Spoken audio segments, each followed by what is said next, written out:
we're building a national landmark about Jesus that's going to be globally known. Were you wrestling with God or were you wrestling with yourself? Oh yeah, wrestling myself, yeah. After 2 days, just basically waved the white flag and went, all right. And then all the money came in one day. And what she didn't know was the person who owned that land had emailed me a few days previous. He tells me God had spoken to me 19 years ago. He tells me God had spoken to him 19 and a half years ago about the same vision. But at what point, Richard, do you go, God's got this? You know, like, can you stop having those low points? Like, where's the doubt coming from?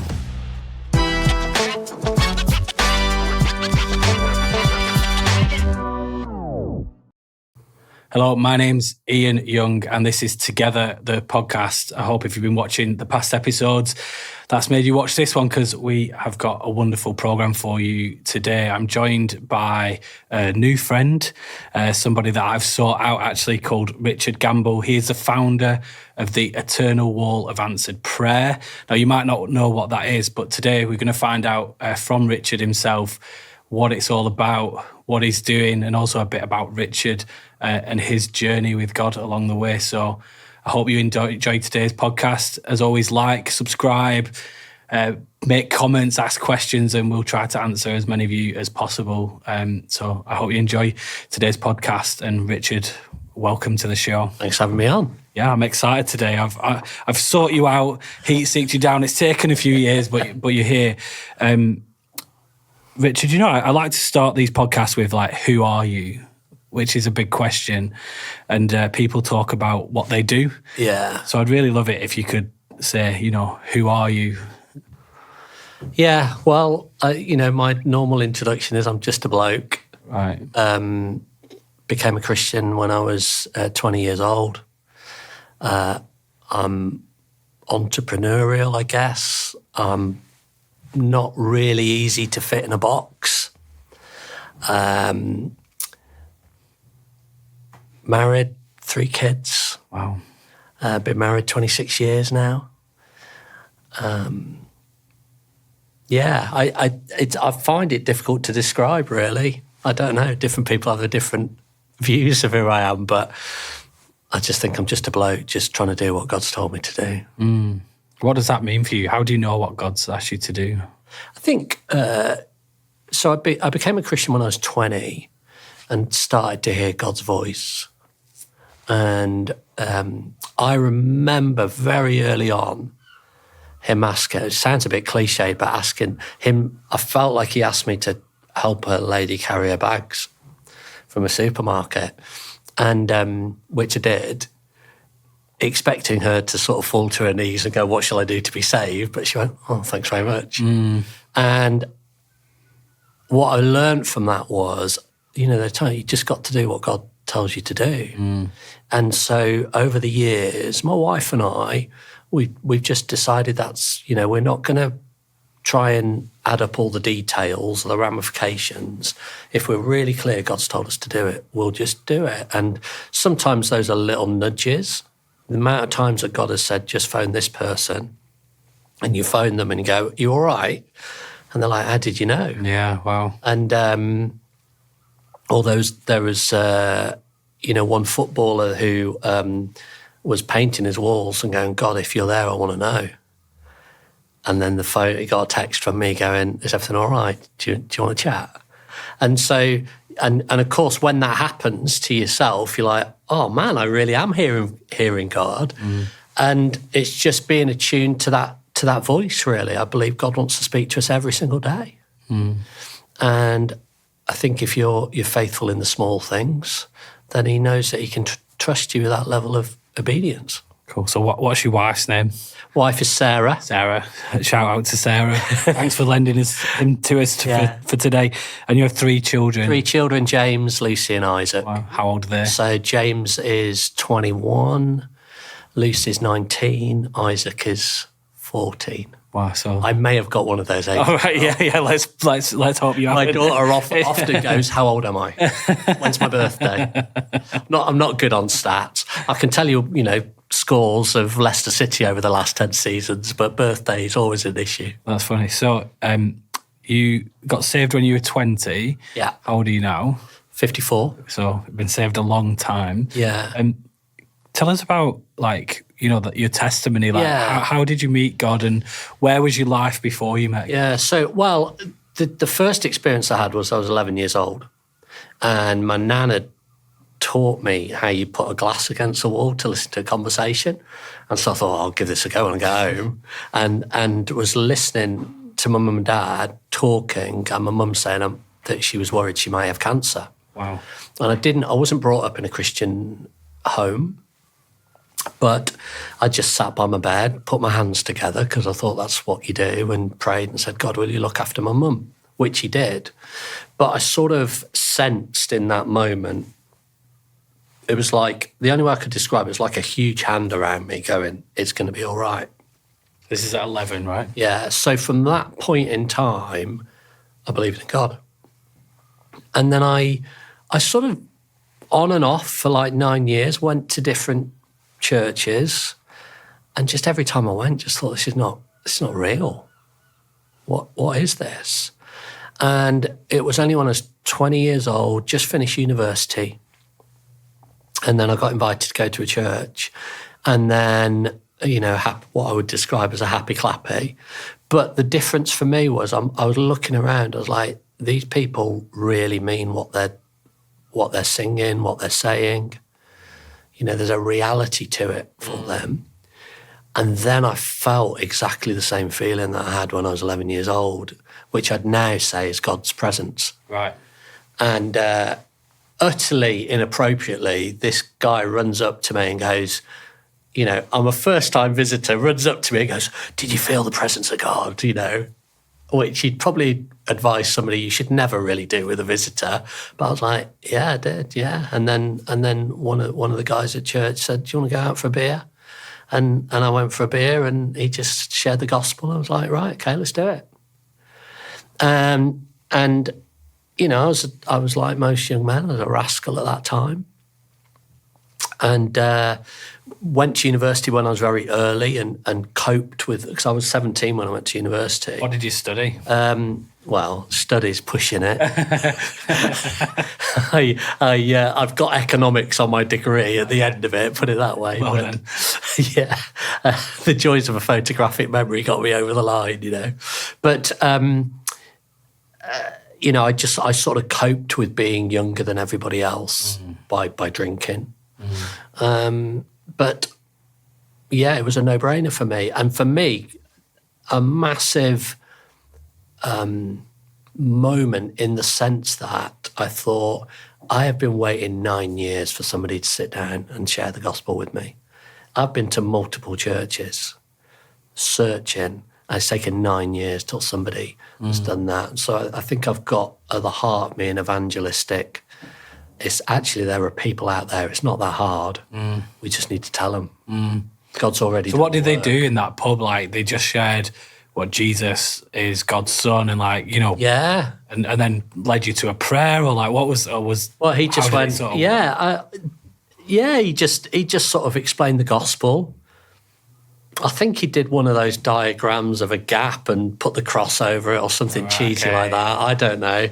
And then he was sort of like, well, what do you think? I was like, yeah, let's do it. And he said, all right, let's go back to my house. And then we went back and he just prayed the prayer.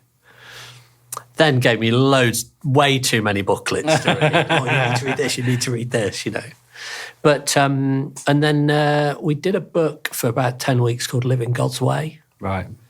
And, yeah. And then I was all in. I was, at the time, I was living with a Kylie Minogue lookalike girlfriend, left her, stopped drinking. The drinking was just not an issue, just like gone like that. I've heard so many people say that, and that was my experience as well. Yeah. Is I had things in my life that I had tried to stop, like smoking, drinking, amongst some things. And, not all at once, I didn't give it all up all at once. Yeah. But, periodically things just fell away from me and they just weren't as hard. Yeah. Like smoking, I'd given up for a year and started again. And then I met God, and about, a year in, I was like, oh, I really shouldn't be smoking. And then God's like, yeah, you shouldn't be smoking. I'm like, well, you have to help me. This is the conversation, how I think it goes in my head. And then it just falls away from me, and I just never have again. And well, I had the one I was also And amazing. I was getting really into gambling. Right. The reason being that I had to do a dissertation, and one of the topics on the dissertation was gambling, and as my surname's Gamble, RS, which spells gamblers, I thought that would be funny on my dissertation, gambling by gamblers. But I started working at bookies, and I got really into it. And I remember my last bet was putting a month's wages. Yeah, that's insane. On a horse called Bronze Cross, would you believe? And then the guy that was helping me, I said, "Is it okay to gamble?" And he went, "You're just going to need to work that one out for yourself," which was really good. And then I went into a bookies the next day, and I thought, if God wants me to win, I'll win, and if He doesn't, I won't. And then that killed it for me completely. Yeah, it's so good. It's interesting because I won't gamble, and it's never been a problem for me. I just choose to now really, say I won't. And I play golf, and like the lads are all, we'll have a five or a hole, or we'll, I'll put a tenner in, and and I'm like, I just won't do it. I'll even give you the money, right? And if I win, you can all have your money back. Yeah. But if you win, you can have my money. Oh, just to be clear, I'd still be putting a tenner in. All right, they just can't get their head around it, and I'm like, because it's just not about the money for me. I still want to participate, and I want them to be clear that, like, I won't gamble at any level. I won't. Yeah. But like it's interesting, isn't it? Like where your line is and that gambling, and they just can't get their head around it. It's like, harmless. And I'm like, well, Well, that's where you have to go within how the Holy Spirit guides you, don't you? Just you don't want to be weird, right? I don't want to, because I don't want to alienate all these guys that I might be able to talk to Jesus about. And, what I've noticed over the last few years is as, I like walk with them and being a friend, and that when they have times of trouble, it's always me they come to ask about, X, Y, and Z. And like, I really enjoy that conversation. But I think in the past I've pushed it. And actually just the waiting for it to be asked, it becomes a better conversation. I totally agree with that. I think you've got to earn the right to be heard. You've earned the right to be heard. And that's a great statement. I think you have to be able to build the bridges to be heard. And many times in my life, you meet people and you want to tell them straight away. It's so much better when they just phone you up and go, "Mate, can you help me out?" So much better. So I'm a bit like it. So I would say I'm evangelistic, but I don't want to Bible bash people. I think that's really for me. Now I'm not. There are some people who've got a gift at that, and they're absolutely brilliant at it. It's just not who I am. Yeah.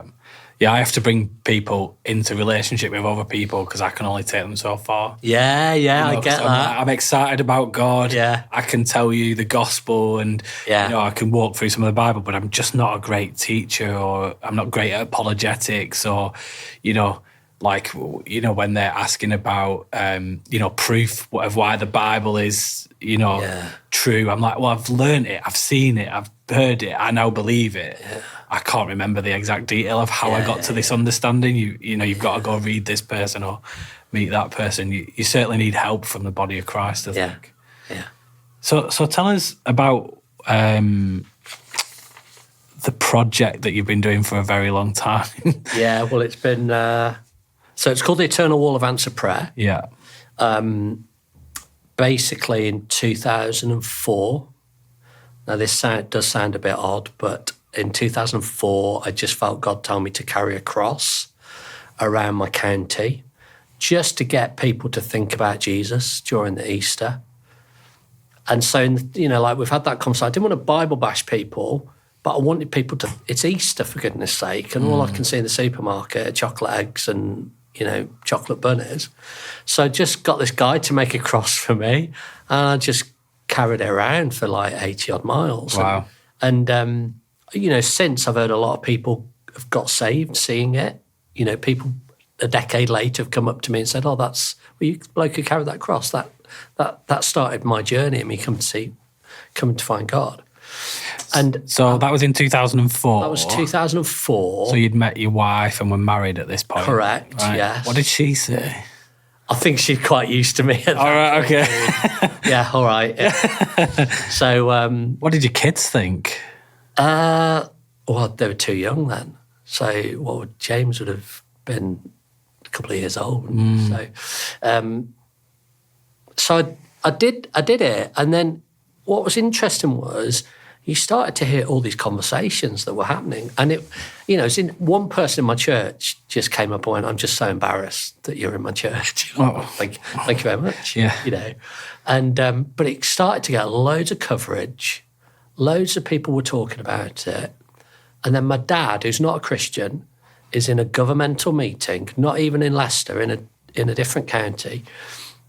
And in the middle of the meeting, this woman said, "I saw the weirdest thing this morning. I saw this bloke in a suit carrying a cross." And my dad said, "Well, that was my son." Yeah, wow.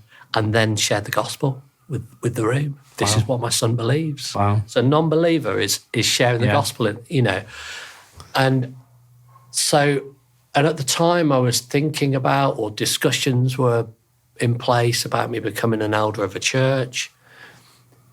And I was praying, "God, what do you want me to do next?" And then this sort of idea flashed through my head.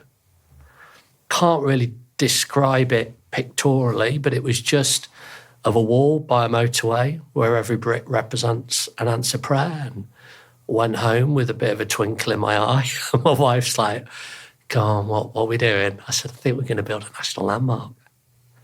And that's the idea of it, really, is just a way of declaring to the nations that Jesus is alive and he listens and he answers prayer.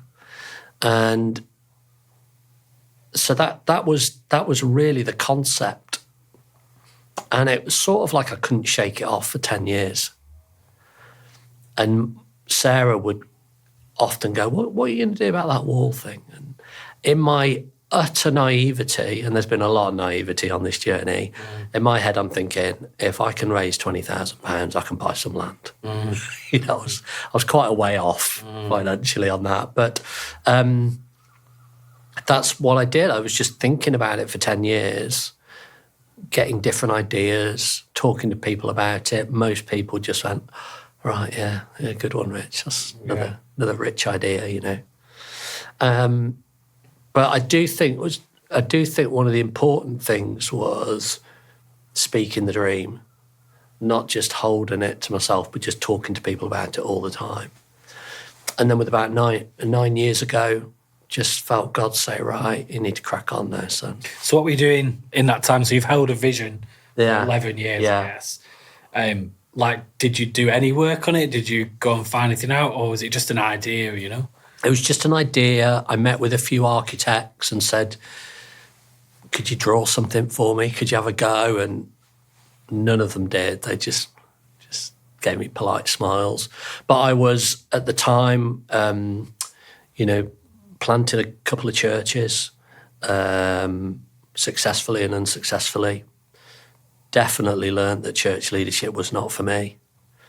And Tell me why. Why was it? I was either going to kill the church or they were going to kill me. It was like, who's going to get there first, really? I just didn't have the patience for it or the grace. And I'm very project and task focused. And you can't, I don't think you can lead people like that. It just wasn't me.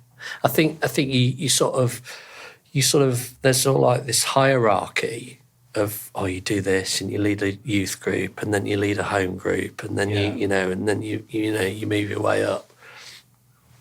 And I was just realising that sort of sausage machine, not disrespectfully, but that sort of process was just not for me. And you start to realise a little, as you grow older, you start to think, I'm a bit odd.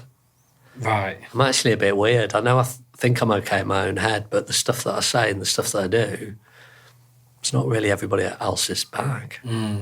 So I was doing that with the church. But started what made you want to do something? Because I'm looking at you now, and I think two things, right? I think you're clearly very entrepreneurial and like smart, and the comments you've always made is like, oh, Richard again.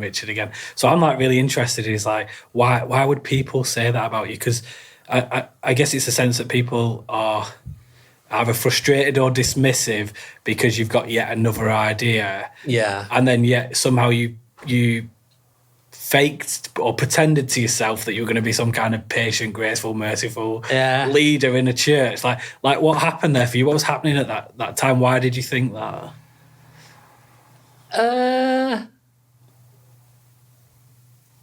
I suppose it was I'm wholehearted. Yeah, So, I can see that. So I was thinking this is the way to serve God. Wow. And I was going to ask who you're trying to please. Yeah. Well, there was a bit of trying to please man in it. Yeah. I think that's definitely part of my journey. And I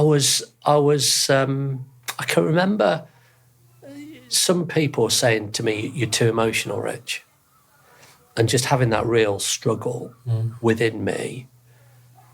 And I got to the point where I was like, no, I am emotional. That's who I am. That's how God's made me. I can't change that about myself. I don't think that's what God wants to change about. But that doesn't fit. That having that very highs and lows doesn't fit into the stability that I think you need when you're leading a church. Right.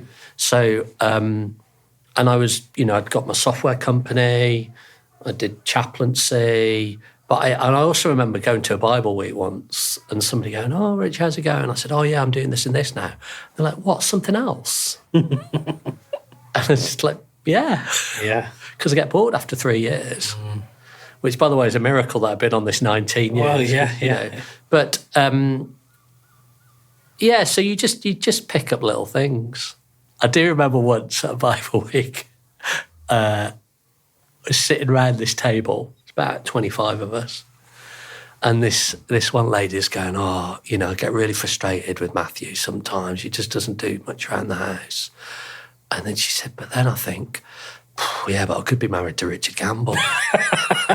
And I was sitting there thinking, I'm here. And then another woman went, "Oh, that's what I do as well when I get..." I'm like, I'm still here. Yeah. I'm still here. That's unbelievable. I mean, you laugh about it, but like, what did that make you feel like? What was your reflection on that? Oh, I was fine about it. Right.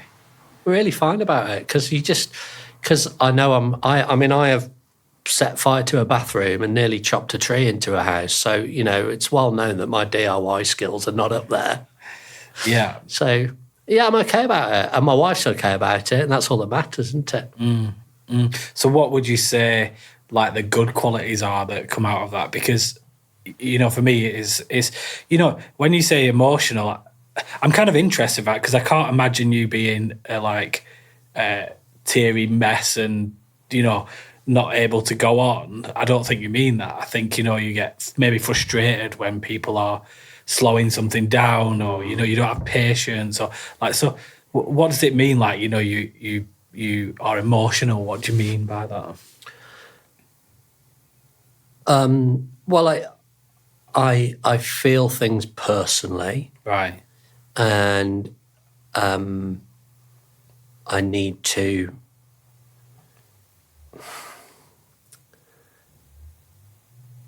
I'm just all in. If it's great news, it's the best news that's ever happened in the history of man. Yeah. And if it's bad news, it is the worst thing that's ever happened in the history of man.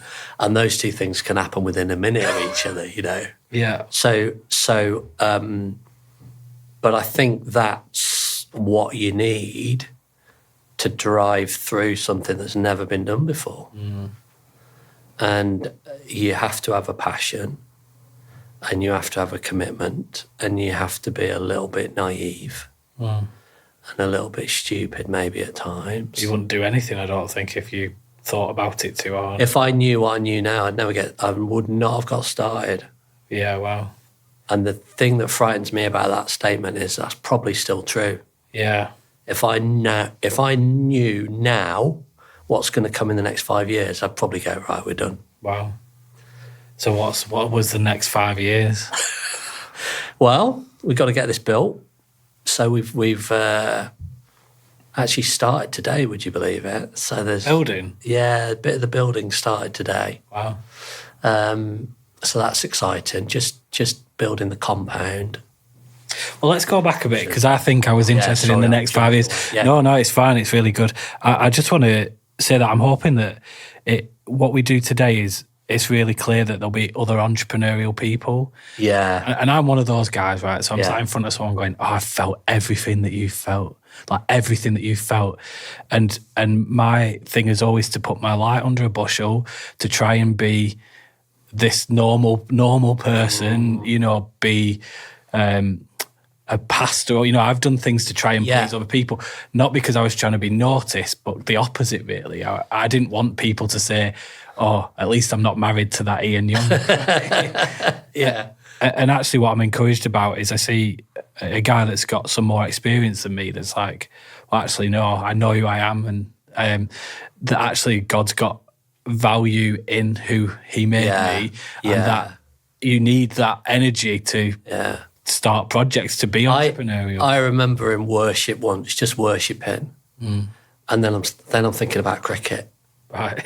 And I'm just and then I'm probably thinking about what I'm having for tea, and I remember just saying in worship, "Oh God, I'm so sorry. I'm so sorry. I can't even concentrate on you for like 30 minutes." And I just felt Holy Spirit say, "That's what I love about you." And so I think it's, you learn over time. Well, I think we all have the opportunity to learn over time who we are and what God loves us for. And that should shake us out of standard moulds, really. I feel very grieved when I see people that are stuck in a mould and just think that's not who you are. Me too. And people lessen themselves. I hate that. Yeah. So I guess over time, with some good people around me, you start to be secure in who you are. Yeah, so that's good advice for people, really, isn't it? Is like, get some good people around you.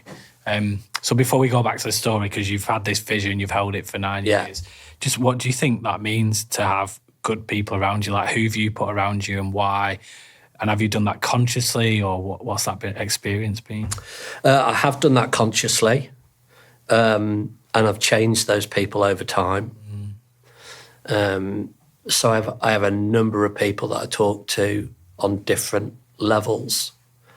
I've got a mentor who's based in Australia, and we Zoom, and he's phenomenal. I've got a pastor who understands me, which is terrific. He's absolutely happy with me going, yeah, I'm not going to stay for the word. Is that all right? And he's fine with it, Not that I do that every week, but, he's secure as well. Just building relationships with good friends. I don't have many good friends. Count them on one hand, because I'm not easy to be with. And one of my friends has said that, you're just not easy to be with, Rich. And I'm like, well, why? I think I'm great to be with. I'm with myself all the time. And he's like, well, he said, because you're just challenging. You're just challenging the way that you live. So I think just putting good friends, but different levels, and having people who can speak into your life with no angle, I think is really helpful. Because they've got no agenda other than to help you. Yeah, they're like not your boss. They're not married to you. Correct. They're not relying on you for support, Yeah. They're hard to find. Yeah, they are. So you got to hang on to them when you find them. But one guy I've spent, he's an entrepreneur, and there's different times where I don't have anything formalised with him, but there's just different times when I'll phone him up and go, mate, I'm on the floor. And he's been really frustrated with me about the vision of this for years. And I finally, after about 6 years, finally twigged and got it and said, all right. And I was able to like describe what this vision is about. And he was like, that's what I've been trying to get you to do. Right. So it's just having people to push you as well, I think. Right. Yeah. So you held the vision for 9 years, and then what was the starting point? Like, what was the first job on the list? Might not have been the right first job, but like, you know, where did you start? Where did it become a reality? Great question. Well, I think because that's the issue, by the way, with most people's dreams is they never get started. Yeah. They never get started. So I remember the moment really clearly. I sat at my desk and I'm running about 12 projects. I'm stressed out of my head. And my wife comes in and goes, what are you doing? Oh, well, I'm doing this. And they were all big projects and stuff. I said, what do you think you should be doing now? I said, well, I think I need to be working on the wall. I said, but the thing is, babe, I said, that's not going to pay any money. It's not going to... She went, well, none of these 12 projects are paying any money, so what's the difference? Yeah. And I was like, good point. So start-off point for me actually was sitting down with my wife and going, I'm going to go for this now, and this is going to cost. And us just agreeing to do that together. Yeah, wow. Then persuading my pastors that it was a good idea. So it took a long time. I just want to be clear. So the first step is speaking to your wife, and having like a joint vision on it. I mean, how did that conversation go? Very matter of fact, right? Because she's very black and white. She went, "Well, God spoke to you, didn't he?" Yeah, right. What's the issue then? She sounds great. She said, "What's the issue then?" I mean, and she has always been, "Well, God's going to do this." Right. And there's times when I'm like, yeah, you don't know the detail, babe. Yeah. You don't, but it doesn't really matter, does it? Because God's going to do it. Yeah. So then I just, had a few conversations with people and then came up with the idea of running a crowdfunder to just get the design. I thought people are going to need to see this. And somebody gave me the idea of running a competition with the Royal Institute of British Architects. That's cool. Have you? Before we go into that, so have you cast the vision for it yet? Like, you said there was a guy he was trying to get you to. So this is 2004. Yeah, you're like, we need a design for the wall. I don't feel I got the vision for this, like, really locked down until the beginning of this year. How weird's that? I know. So you're doing something. You're like getting designs made, right? Yeah. But you don't actually have. Well, I've got the overall. I don't want to tell people about Jesus, Of course. but I feel like God's really refined that in me this year, and it's it's a journey, isn't it? So so all I look back on it, and there's because I've got this guy who's been covering the whole journey on video, and he's got video of me going, yeah, I'm gonna nail this. I'm going to absolutely nail this. And I was utterly convinced that we're going to raise millions on this crowdfunder. People are going to love it. No idea. We launched it. And again, how did we do this other than the grace of God? God introduced me to this guy who somehow got me on BBC Radio 2 to launch a crowdfunder about building a national landmark about Jesus, where I didn't know what it was going to look like and I didn't know where it was going to be. And yet they got me on. I mean, amazing. And I thought, this is going to take off. This is going to be, what a great way to start. And by the afternoon of that day, I'm like, oh, I'm in trouble. And that was day one. And I needed to raise 45,000. That was, I guess, for the drawings and... Yeah, that was for this global competition to get it designed. Right. And I did it. Everybody said, that's not how you run a crowdfunder, Rich. You do half the amount that you need, and then you're definitely going to get some. And I was like, well, God's in it or he's not. I'm going to go for the full amount. But if I was £1 below that full amount, you get nothing. Right. So again, all in. Yeah, so you're like, people are saying, just do 20, because if you get to 20... Yeah, right. Yeah. It's like people going, don't build a big one first. Do some little ones just to, I'm like, all or nothing. So 4 days to go. I've got to raise £45,000. 4 days to go. I'm on 22. Right. Wow. So you've done great. Wishing you listened to the advice of your friends. Yeah, exactly. Yeah. I'm absolutely stressed out of my head. I'm being sick. I'm thinking, I have gone onto national radio to tell about this great vision that God's given me, and it's all going to be over in 40 days. And it's an embarrassment. So I did something I've never done before. I went up a hill in Leicestershire, just prayed through the night. Wow. And never done that before. Don't really know how do you do it. You had carried a cross around Leicester though. Yeah. But I just, how do you do it? And so I'm just, I was ranting at God. I was pretty cross. Wow. And anyway, there was just... All night? Yeah. Was it cold? No, it's all right. Did you prepare? Did you take them food? Or No, none of that. No, that prepared. That doesn't... No, I just went, I'm going to stay up all night tonight, and just got in the car and drove to a hill, And, but there was a moment about 3 o'clock in the morning where just like this bright white light filled the sky. It was just like in an instant. It was and I could see my shadow, and I just felt God say to me, "Your shadow's not long enough. You got to get closer." And then He said, "Your job is to lead in peace." And that peace was definitely not what I was in at the time. Right. And so I had 2 days just wrestling with God, just trying to find that peace. And what He really was saying was, this is not your project, mate. It's mine. Right, wow. So stop holding on to it so tightly. Wow. So that's what I did. After 2 days, I suddenly... Were you wrestling with God, or were you wrestling with yourself? Oh, yeah, wrestling myself, yeah. And then after 2 days, just basically waved the white flag and went, all right, it's yours, I'm not going to. And then all the money came in one day. Wow. From all over the world. Do you know how that had happened? No. Do you know, any of the donors? I knew, well, there was one donor who had said, I want to give, and I knew it wasn't going to be a small amount. And he said, but the way I work is I have to wait till God gives me a green light. Right. And he's like every day going, God, have you got the green light? And it was like, no. And he's getting frustrated with God going, I think you've told me to give, but why aren't you giving me the green light? Yeah. And then he gave $5,000, but it wasn't, it was like 10s and 20s. It was from countries all over the world. Wow. People who I've never heard from since. Wow.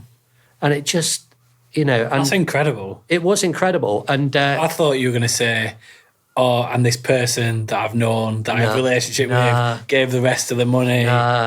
No, it was incredible. People are phoning me up and going, I can't concentrate on my work. I keep looking at it because it was like, wow, it was just rolling over. So we hit target with a day to spare. Wow. And, that for me is a real, okay, if I was wrong about this, God could have bailed me out then. Yeah. That was the moment to go, well done for stepping out. You best blooming finish it now, Richard. Yeah, I know. Well, I need a bit more than 40 grand. No, but like that. I guess that's what it makes me feel like. Is God's been clear. Like. Yeah. Well, we've had loads of other stories like that. Wow. Tell me them. Well, So this is the first crowdfunder. Let's try and keep it linear, okay? Because we're both not linear people. All right. Okay. So we've done your nine years of picking that up. Already, we've done 9 years of vision, and we've got to. You started it, and you started with a crowdfunder to raise 45 grand to do some designs. So we do. Did you do the designs? We do the competition. I mean, even do the designs now look anything like the designs you had then? Not far off the winning one. Yeah. So, so we get like our 5 designs. Right. We get 125 entries. Wow. From 28 countries across the world. Wow. We get they're picked anonymously, so I've no idea where they're from. With a set of architectural experts and different people in the room. Like, will it stand up? Like, somebody's gone, will it stand up? Yeah. Will it be here in 100 years? Exactly, which is very important. And then I present Stephen Timms MP, offered to host a parliamentary reception for us. So I'm standing there giving this vision, and one of the MPs, I've got national newspapers there, MPs, House of Lords. I got £5 in the bank, Right. and one of them says, "Well, this is a great vision, but are you going to really deliver this?" And I said, "I've got a really big backer behind me." Unfortunately, they didn't follow up on who that was. You did. You had God. Exactly that. Yeah, it was. Yeah, because the answer was somebody who owns 1,000 cattle on 1,000 hills. Right. You know. And then I was just like sort of got this gnarly voice going. "You got nothing. You're in fantasy land." And so my wife and I decided we were invited to go to a conference in the States, and we decided to sort of treat it as a retreat. And I wanted to pray for land. That's what I was looking for. I need the land now. Because the designs, there's concept designs, but you need to do the proper design once you know where it is. So go over there, and then this woman comes up to me and says, I believe I've got a word from God for you. He's got some heavenly land for you, which is pretty cool. Yeah. And then I've got a team of people praying for the project, and I say, "Hey, this is what God said. He's got some heavenly land." So this woman has said this. Is it this after hearing you share the vision? No, she's got no idea. She shouldn't know who you are. Didn't even know who I am. No, Never met you before. No. Wow. And then so one of my team says, because at that point then we're just starting to use some of the money to try and pay for a company to look around the UK to find some land for us. Right. So I thought, I'll put that on hold, because this one of my team said, "Well, if God's told us he's got some land, I'll just ask him where it is." So I'm like, all right then. So she basically prays, sends me a map, goes, "Here it is." And on the email it said either this is the land or the person who owns it is really significant for the project. And what she didn't know was the person who owned that land had emailed me a few days previous and said, "Do you want to meet?" Yeah, wow. Yeah. So I meet with this guy, businessman, gives nothing away. And I'm with him for a long time. He's asking me loads of questions about myself, clearly sussing me out. Then at the end of it, he says, well, he tells me God had spoken to me 19 years ago. He tells me God had spoken to him 19 and a half years ago about the same vision. Wow. Build a landmark about Jesus. Wow. So he goes away and comes back, says, prayed about it, had a chat with my dad, and we've decided to give you some land. Awesome. Which is amazing. Yeah. But I didn't tell him about the woman circling the land because I didn't want to manipulate the situation. And he... Well, and if he sat there steely-faced, you're not feeling, I'm going to share all these prophetic words with you. He's a business guy. Yeah. I don't know him. Could be my first and last meeting. Yeah, right. So he comes back and over a period of time then gives me a piece of land. Takes a few months, but he says, this is the piece of land. And it's not the one. So the woman who's circled the land, she's rich, this is not the one. And I'm like, this guy's just given us a piece of land worth over £1 million. Yeah. I'm going to rejoice in this. Yeah, yeah. Anyway, after 6 months, he phones up. He says, Rich, it's a bit awkward this, but I can't give you that land anymore. I'm like, oh, goodness sake. And he said, but we'll sort it out. So we have to go through the whole process again, then gives me another piece of land. Do you know why he couldn't give you that piece of land? Yeah. It was due to some property interests locally. Yeah. And then 6 months in, so that's after 6 months, and another 6 months working on this next piece of land. But there were some regulations on the land that were a difficulty. And I remember my team going, we cannot proceed with this project until we have the land contract signed and sealed. Yeah. And I just felt in me at that moment, I've got to press on. I have to press on. So we did it, and totally against our advice. If we'd have waited till the land contract had signed, we'd been waiting another 5 years and it would have killed the project. Wow. But another 6 months pass, get this phone call, Rich, it's happened again. Can't do it. I'm like, you've got to be joking. And I did my second pray through the night. Anyway, his dad then says, stop messing this lad about. He said, his dad was really interested. He said, I hear loads of people saying God's told me to do this. And he goes, I'm rarely convinced. He said, but I do think God's in this.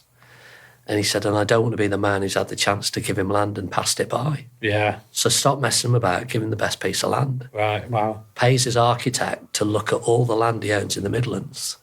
Comes back with the bit the woman has circled. Wow. Wow. So that is on the edge of Birmingham, in between the M6 and the M42. Right. HS2 is about 100 metres away from it. Wow. And right next to Birmingham Airport. Wow. And incredible. It's incredible. And then there's another sort of added bit. We were with the BBC because they've been doing this documentary. And we're on the land. And have you heard of the What 3 Words app? Yes. So it's sort of, for those who listen who don't know, it basically replaces sort of coordinates with 3 words. And they've basically, every 3 metre squared across the planet. Fruit, juice. Yeah. And anyone can find you on that exact square. Correct. Yeah. So somebody goes, I wonder what the What 3 Words are. Get the What 3 Words are app. I didn't know what it was. I was like, oh, right, okay. I looked at it and it was Occupy Lands, congratulations.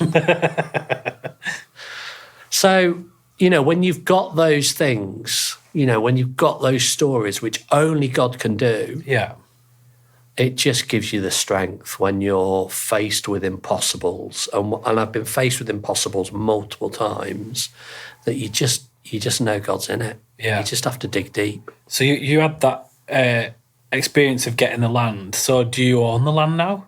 Mm-hmm. Okay. Or, I guess the Wall of Internal Prayer owns it rather than Richard Gamble, right? Yeah, definitely right. Yeah. So when was that? What year was that?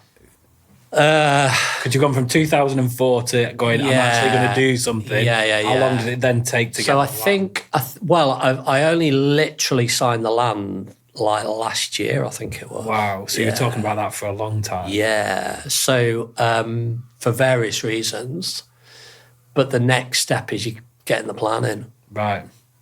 So, which you're going through now, I guess. No, we've got the planning. You've got the planning. Got planning permission. Wow. Yeah. That was a story. Yeah.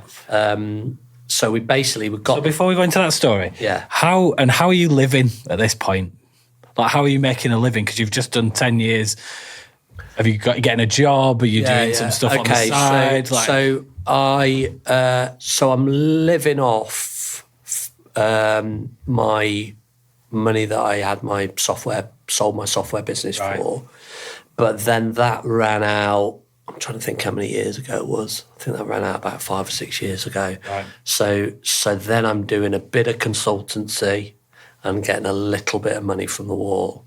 And then it's just sort of gradually, this is just taken over. Yeah, like the Wall's become your full-time job and project. Yeah. So for the first few years, it's tent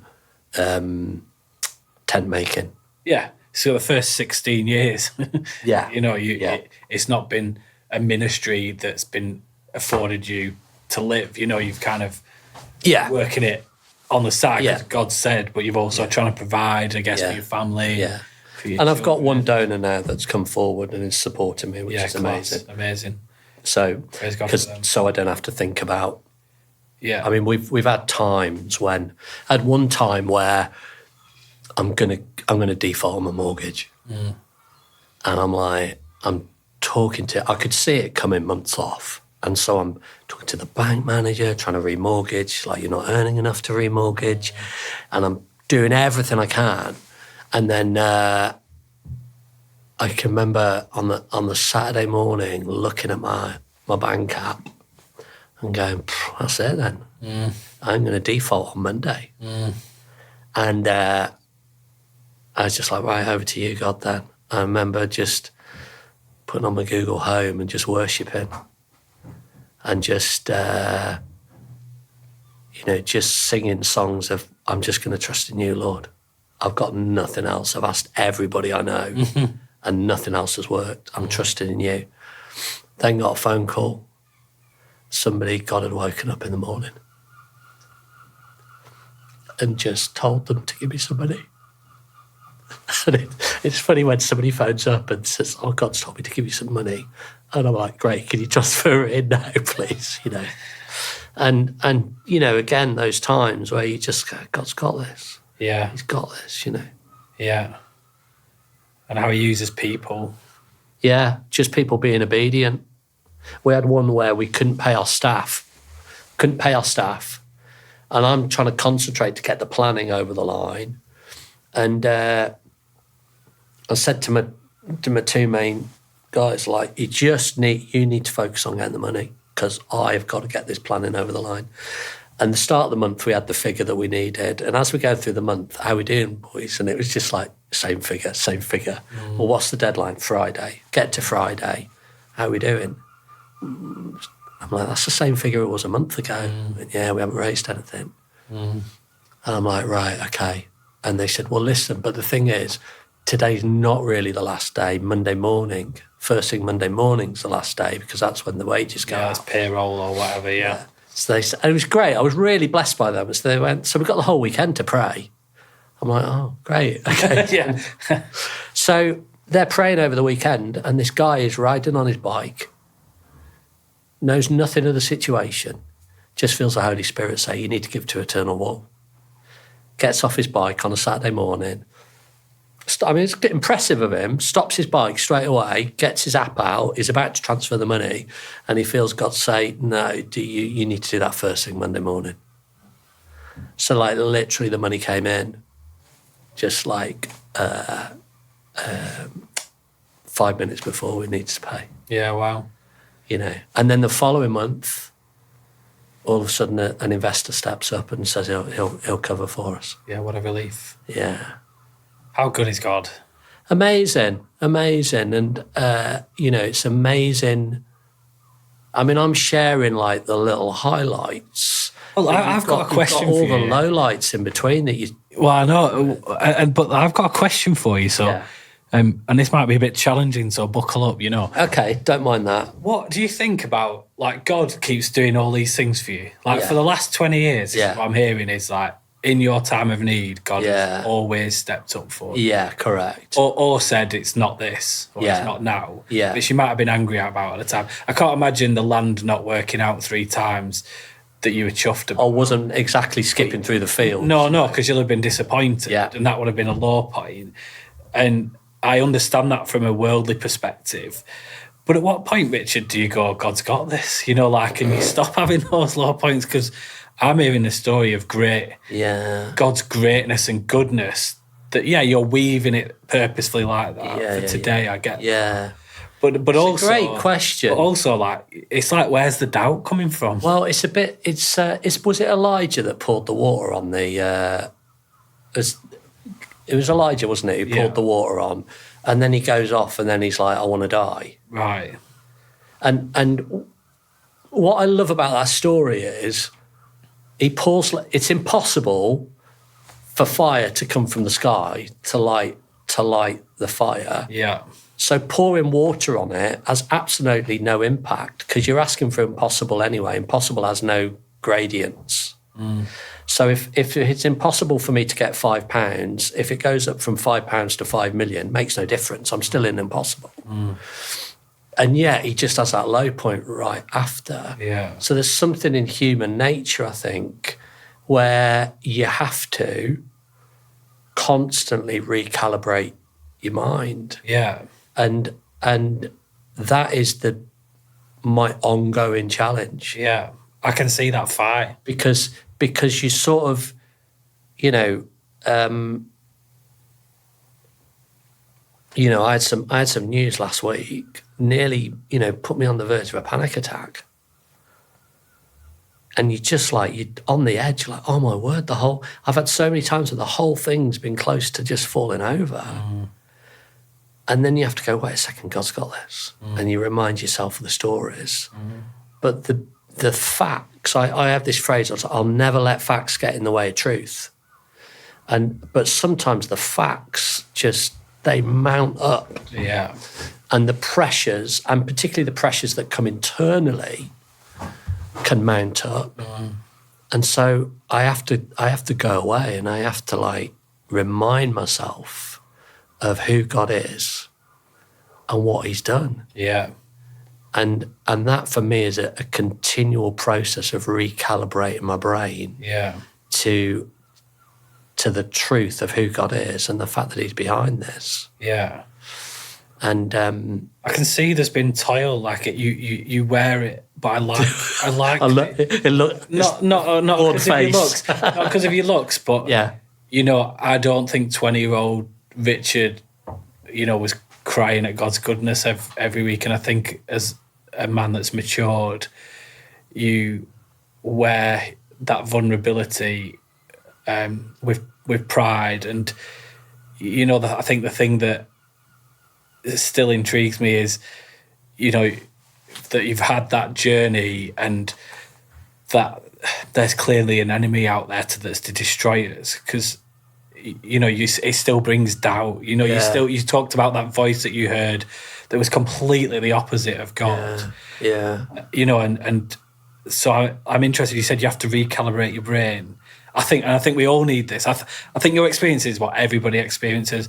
I know God. I met God in a remarkable way. You know, speaking for myself, I have no doubt that He exists and that He loves me. Yeah. And yet, I still can be depressed or not understand why something's not happened. Be mad at Him. Who am I to be angry at God? Yeah. And yet, I still do it all the time. Yeah. And then He's good to me again and again and again. And I just think, oh, I'm an idiot. And why can I not do that? So what do you do there's a life hack. There's a life hack on that. Tell me, Richard. Tell me. Well, it's in the Bible. Tell me. And it's over and over and over and over again. And once you see it, you'll see it in virtually every book in the Bible. And that's remembering what God has done. And when when the people of God forget what God has done, God reminds them what He's done. I am the God that parted the sea. Right. And so it's creating around you an environment where you are never going to forget what God has done. Right. Get some godly people in your life. Yeah, but do the physical as well. You know, what did Joshua got the 12 stones to make a monument at Gilgal, to remind the people this is what God has done. I got a friend who God paid for his mortgage in one day. Wow. You know, mad. And he's got a massive stone that he's put by his driveway. So every time he drives into his house, he remembers this is God's bought this for me. God's house, yeah. Yeah, I know people who have jars and put like a button in a jar every time God answers a prayer or something. Yeah, I've got a prayer board, and I put all the prayers on, and the answered ones go in this little box that I got from Jordan, actually. Nice. It's the nativity scene in, what's it called, Mother of Pearl, that had been made by some Christians in Jordan, and I do that, and I do get them out and go, oh yeah, wow. Because but why do we forget, Richard? Like it's because I'm mad at myself, and I'm mad at you as well, because God's been so good to you. He loves you, and I get mad with myself, just like, gosh, what? But it is because of that challenge of the detail and the facts that we just get swamped in. We just get so human about it. Yeah, and I think if you swamp yourself in what God has done, I mean, my wife's got a little book and writes down all the blessings of God. And, you know, my wife and I went on holiday for a few days, and we actually stopped and went, how has God blessed us? Oh, wait a second, we got the price is cheap, we got an upgrade on the room, we wrote all these things down. It's counting your blessings. Yeah. And then when you're in that valley, when the facts are just drowning you, you start going, wait a second, He's done this before. But the important thing then is that actually, see, I believe when God answers a prayer, it's a spiritual gift. And there's a bit in Corinthians where Paul says, for the answered prayers of many, the gracious favour granted. And gracious favour granted, that word is charismata. Well, if you believe that when God answers a prayer, it's a gift from Him, what do you do with it? Right. Do you care for it? Do you steward it? Or do you just go, oh, that's amazing. Awesome. Throw away, let's go for the next one. Yeah. And I've been shocked by the amount of organisations that I meet that don't have any record of how God has answered their prayers. And actually, and somebody said to me, because I've never known an organisation that just gets so many answered prayers, and it has become part of our culture in the office. I mean, I'll tell you one that happened the other day. It's mind-blowing. But that's because, and I believe partly it's because we're stewarding them wisely. So we're making sure we write them down, and we're making sure that we're telling people for their encouragement. Treating it as a gift. Yeah. And ultimately, the whole project is about proclaiming the deeds of the Lord. Yeah, wow. So let's go back to the... Sorry. No, this is good. It's good. I mean, I'm learning. I hope everyone else at home is too. I'm being encouraged. So we got to the point where... Got to planning, didn't we? To planning, and... So we're in planning. I got one councillor who's massively anti. So this isn't your local council either, because it's for this bit of land... Correct. In Birmingham, right? Yeah. So you don't know everyone. No. Just... I mean, I've spent time trying to get to know them, But I got one councillor, he's like, this has got to be multi-faith. Right. We're on the edge of a... Which I can imagine every council in the country saying. Yeah. And I'm like, that's my red line. Yeah. I said, I'm creating a piece of public art about Jesus. Yeah. You can't dictate to me what the art looks like. Yeah. And that's my red line. He's like, it's going to cause race riots, etc., etc. So I have a number of meetings with councillors and blah blah blah. Then we basically have this main meeting, which is the press are there, the public are invited, and all these contentious planning issues are discussed. We're the last one on the bill. And they throw all the questions at us. My planning consultant, she's done a brilliant job, so she's got everything covered, And then the guy says, right, now what I didn't know at that point, if they'd have taken a vote, we'd have lost 14-0. Thank God I did not know that. And then this woman, then the chairman said, does anybody want to make a statement? And this one councillor said, yeah, I want to make a statement. And she just turned and looked at me like I was, something on the bottom of a shoe. Her face sort of contorted. I just felt God give me a bit of instruction on that, And she just went off on a rant. I mean, it was like a rant, and just ripped me apart, really. And because it wasn't... personally or the project? Yes. Yes. Both. And my planning consultant, because she wasn't saying anything about planning, she was like, is she for us or against us? So I was like, she's definitely against, Right. Accused me of being in the dragon in Revelation and all that sort of stuff. And in the end, the chairman turned her mic off. And what she'd done, she turned the room. Wow. And the multi-faith guy then puts his hand up and goes, Mr. Chairman, I'd like to put a vote of recommendation for this project, and everybody's hands go up. Wow. So that didn't have any legal sense, but what it did, it just turned it all, and then a few weeks later we had the vote via Zoom. This all happened, then COVID kicks off. I mean, don't forget, we've got where we've got in the middle of a pandemic. We've kept going. Everybody just thought we'd die as soon as the pandemic kicked in. We got stronger. And yeah, so then the planning got approved on Zoom nearly 3 years ago. Wow. So what's next? So, we do need to build it. That is a key plan. So we're at the moment now. So we built the access road, and we've just done the blessing on the land. So we had about 400 different church leaders come and pray on the land. I have to tell you this story. It's a funny story. So I'm briefing the team, and I'm like, on how are we going to do this? Because we've got, Protestant, Charismatics, Methodist, you've got the whole Greek Orthodox. How do you lead a meeting? And I said, can we not have it weird, guys? Multi-denominational. Yeah. What do you mean by weird? Well, exactly. But that was my brief. Can we not have it weird? Let's...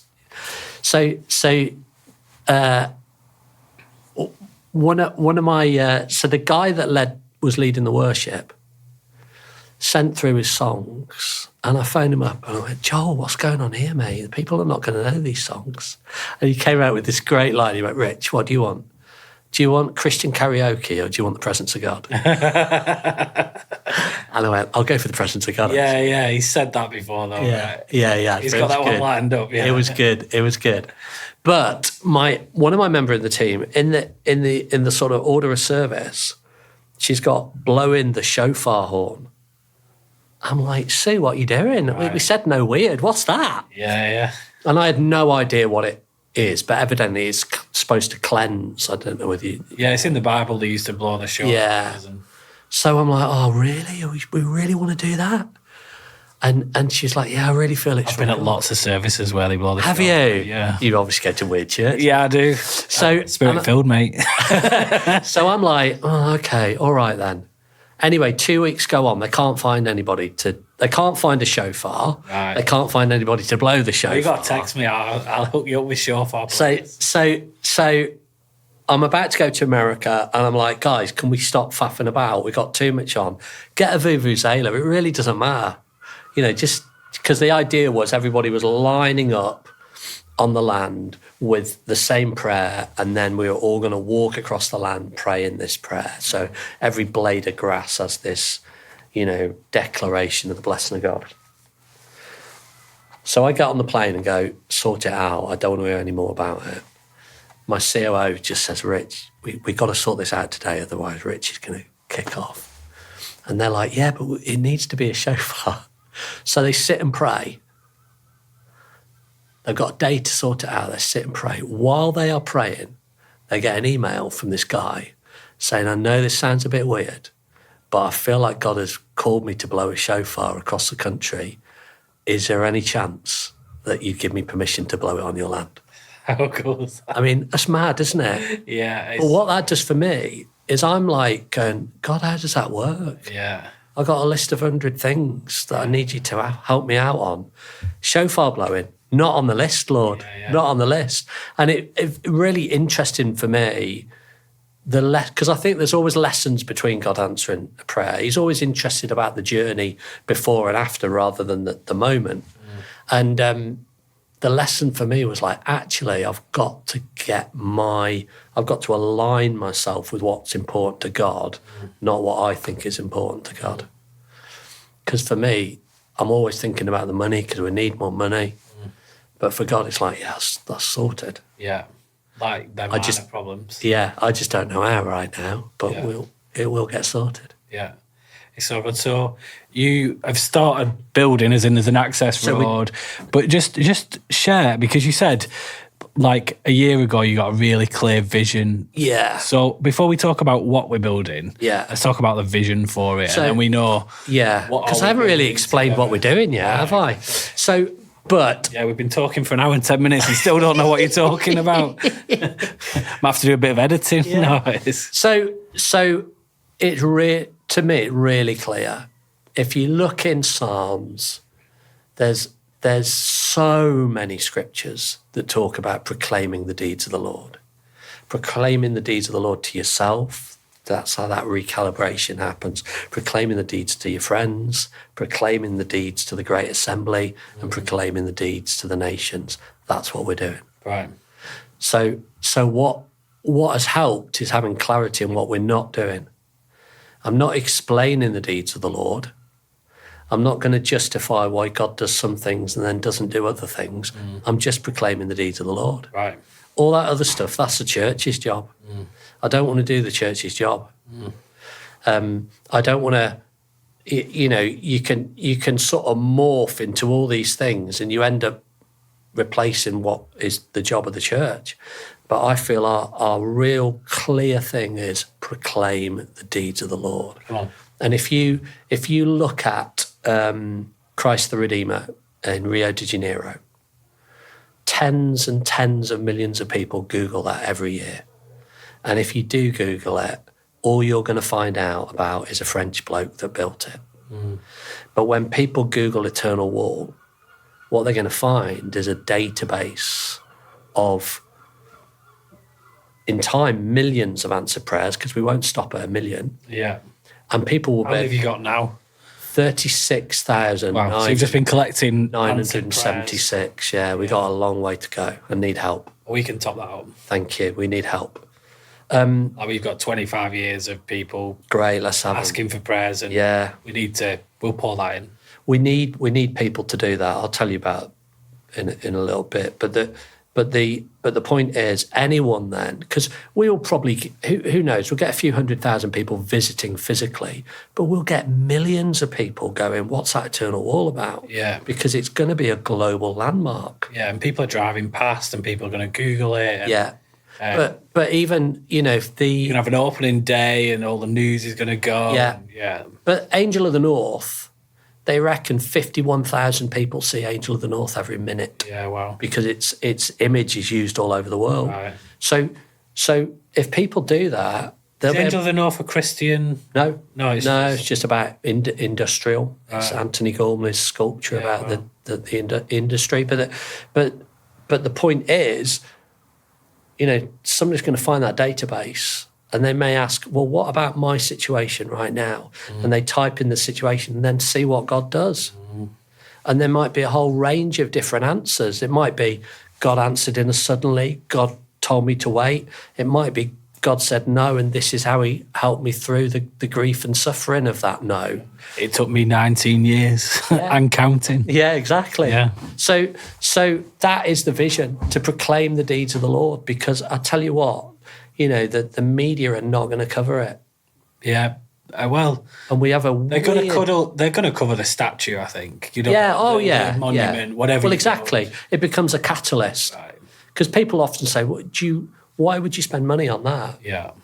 And that is a straw argument. And the secular media aren't going to cover it. Exactly. But the Christian media might. What? What I'm saying is we put it's just an edge for me to say how important Christian media is, and how as a Christian community we need to get behind Christian media, because if not we'll lose it. And but it's right, it won't be heard because but it's interesting up to this stage. We've got more coverage from the secular media than the Christian media. Yeah, because I think the Christian media, I understand it. If it fails, secular media lose nothing, do they? Yeah. Whereas I think in the early days, the Christian media were like, okay, well, is God in this? But I think everyone's now starting to see that God is in it and moving it. Yeah. But the point is, we create a catalyst for millions of people to hear the deeds of the Lord. Come on. And that is not just per year, not just in a year. We're talking about something that's going to last for more than 100 years. It is staggering what we will achieve. And, I don't think there's a bigger project globally. I know that sounds a little bit gobby and whatever, but tell me another project that's going to have that longevity. And, I think it's really important. I just want to encourage everybody, pray about, can you be a part of it? Because what an opportunity. So what's next, Richard? So we are... What do you need to do, and what are you trying to build? And what's been interesting on the journey is that God's always provided just enough. So right now, what do I need? I need to pay for 1 million bricks that have been delivered to a factory. And I don't think we're going to suddenly have all the money coming in having it all up front. I just don't think that's the way it's going to work. So we're just... so what we're doing right now is we're building this construction compound on the site, and then we are now negotiating with contractors. And God willing, end of the year, maybe spring of next year, we'll have a final price, and then we'll press a button and we'll start building. So we should start building spring 24, and then 2-year build will open in April 26. What do we need in between then? I need a whole lot of answered prayers. and I need a whole lot of money. My suspicion is that the money so far the money has been easier to get hold of than it has the answered prayers, which is really interesting. So more people have donated than shared their story. Yeah. I wonder why that is. Why do you think that is? I think that's part of our culture. I think we have a culture in the UK where we are reticent about celebrating success, and I think political correctness, that the rightly placed desire to not offend, has overtaken us to such a point that the church is on mute. That we're so nervous about offending that we're not actually sharing the gospel anymore.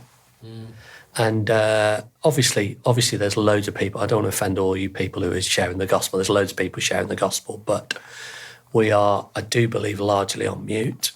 What if it's not that? What if it's like I could share with you? We could, if we had all day, I could sit and share 8 hours of my life of answered prayer. Great, do it. Yeah, but my willingness to write that down for you is probably 1 out of 10, just because I'm busy, I've got other things to do, So what if it's a subject of like how easy it is to do as well? Well, you can record it on video, you can record it on audio, you can even phone somebody up and tell them the story, and they'll type it down for you. Well, that's good to know. So we're trying all our different ways. At the end of the day, it comes down to a value statement. It comes down to how much do you value this? How important is it to you? And gosh, if every Christian in this country gave up drinking coffee for a week, it would pay for it. If every Christian in this country gave up playing Candy Crush or whatever for 10 minutes and just shared an answered prayer instead, we'd have all the stories. It comes down to value, and that's our biggest challenge, really, is trying to communicate to people, listen, we are fast chasing towards a nightmare scenario for me of getting this built but not having the stories. We'll get there because God's in it, but I can't manufacture that. And the way that we've done it is we've because I've not really told you what it is yet, have I? So it's a giant infinity loop. Imagine a giant white infinity loop. Well, I'm hoping you're going to send us some drawings, and yes, we'll put them on a link. Beautiful, so you'll be able to see it. Kind of what I think is that hopefully today, perhaps it will inspire some people and it'll raise their value proposition. I know what it's like when you're in a project, right? So for you, it's high value. Yeah. I'm still sat here going, like, I've really enjoyed my time today. And you're here because I like the project, I like you, and I still think it's a 1 out of 10 to share my testimony, because I've got 100 other places to share it as well, know. Of course, but it's not because I don't want to. No, I know. I don't value I know, it. I get so it. I feel a bit like edgy with you and challenge you on that, is that, what if I'm sharing my testimony through the work I do at church? What if I'm sharing my testimony in media with Fantastic. 310 million people around the world? Praise God. Send us the recording, we'll put it on. So we can help you with that. We should send you all our testimonies. The thing is this, in 100 years' time, your story, long after you've left the planet, is going to lead somebody to find the God who answers. You're absolutely right. Everyone, you'll have 101 people sitting here, they'll tell you their project's the most important. I get that. Yeah, or their ministry, or the calling that God's put on their lives, But we're building a national landmark about Jesus that's going to be globally known. Yeah. We're going to share stories that are going to go across the globe. And I'm not asking for much. No. I'm just asking for 5 minutes. 5 minutes of sharing your story, and you're going to impact thousands of people. Specifically your story. I mean, that's like mega, isn't it? Yeah, it is mega. It is mega. We have the same problem, Richard. Yeah. You know, we have like, you know, tens of thousands of people that have asked for prayer requests, you know, well, no, millions of people that have sent in prayer requests over the last 25 years, millions. And, you know, if 1% of those have been answered, 1% of those we've ever been told about, you know. Do you know what I mean? So it's like... well, it's that story, isn't it, of the one who comes back and says, thank you. Well, it's like... But it's like you said, even in where God's been good for you, like you've shared the story today, but equally then 5 minutes later, you're like, oh, now I've got this next problem. And I think that's part of the challenge is when God is good to us, you know, we're waiting for him to be good to us again and again and again because we're like... But it is part of our culture that we struggle with. I do believe that. And that's why I think it's interesting that of all the places in the world, God's decided to build it in the UK. Yeah, I think it's fab. I think we're not a Christian nation anymore. So the fact that you've got planning for a Christian landmark is a miracle, let alone all the other stories of... But I don't believe we're a secular nation either. Mm. You know, we did some research that found after the pandemic, I think it was 50% of 16 to 25-year-olds saying they were praying at least once a month. That is where the opportunity is, for sure. You know, I've met loads of young people that don't have don't really know the God of Christianity. Yeah. I'm saying that purposely because early Christians didn't call themselves Christians. Yeah. They know the God of Isaac and Jacob. They know, you know, the Bible, and they're looking at it a different way. I've had really interesting conversations with some young people, and you're right. I think there's a huge opportunity there. And of course, because we are merging the digital with the physical, so the idea is on site, you point your phone at any one of the bricks, your phone lights up and tells you the story. Yeah, it's a real digital experience that we believe is going to reach a younger generation in a different way. Yeah, I think the media asset is the most exciting part of it because you don't have to go to it to log onto a website and still engage with with a monument, and you know, it's like, you know, the stories are going to be there, and I do think, you know, there's power in the word of your testimony, and if you can. That's what answered prayer is, isn't it? Correct. The testimony of God. Correct. So if you have 1 million testimonies there... It's power. It's powder keg. Yeah, and people are looking for encouragement or proof or, you know, feeling part of something. Whatever it is they're searching, I do think that's the real powerful part. Are the testimonies, you know. So what if you build a wall? You know, the website in itself, if the wall gets knocked down, that digital asset is incredible. Yeah, and, not planning for that to happen, but right. No, of course. Like, I'm not dissing the monument at all. I know. I'm just saying, like, the testimony of God is never changing. Yes, it'll be there forever. Yeah, whether the wall is or not. Yeah. You know. Well, this is a catalyst, I believe, for people to encounter that. Sounds amazing. Richard, you know, I think we're there. We're there. Like, I've really enjoyed talking to you and hearing about what God's plan for your life is, really. I just want to say thank you. Thank you for you and your wife and your children and their commitment to the project as well. I'm sure it's cost all of them. If we had another 2 hours to talk, I am really interested in, like, your kids' journey with it and their faith, because that can't have been easy the whole time either. I think on behalf of God TV and all our viewers and partners, we just want to encourage you. Thank you. You know, and keep going for it. And I will be praying for you. Thank you. I think we have some people to thank in the other room.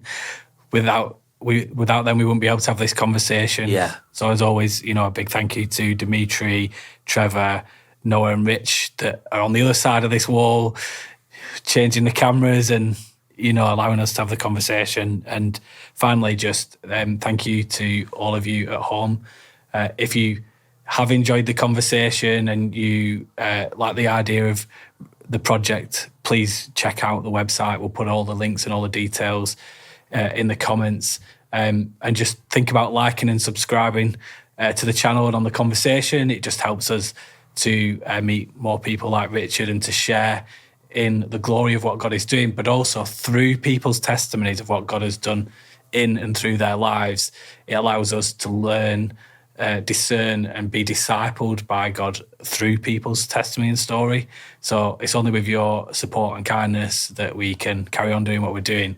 So a big thank you to all of you at home. So for myself, Ian, all of the God TV team and Richard, I say goodbye for now, and we'll see you next time on Together, the podcast.